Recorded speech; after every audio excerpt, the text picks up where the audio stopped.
No longer appear on credit reports.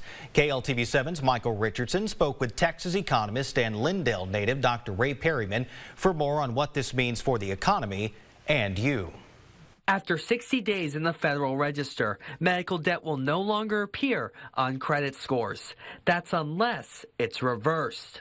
It's a move from the Consumer Financial Protection Bureau, which estimates the decision will remove nearly $50 billion that otherwise would have been listed on credit reports. It's probably a good thing. Economist Dr. Ray Perryman doesn't feel the rule would significantly impact the economy, but would open doors for Americans. It will give some people a greater opportunity to buy homes and cars and other things they might use credit for in a way that maybe they weren't able to in the past through no fault of their own. The Biden administration's move comes at a time when Perryman says people are thinking more about their finances. During COVID, a lot of people did incur additional debt as they were trying to struggle to get through a difficult time, and that's had some escalating effects of late. But in general, consumers are much more wary of debt now than they were, say, 15 years ago. Opponents of the rule say it poses a risk to the overall financial system and could hurt credit access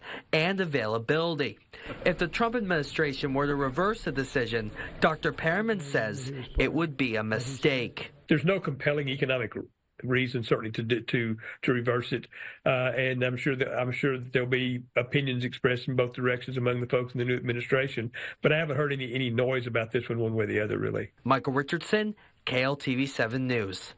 And in addition to boosting credit scores, the Consumer Financial Protection Bureau estimates the move will be leading to roughly 22,000 more mortgages on a yearly basis.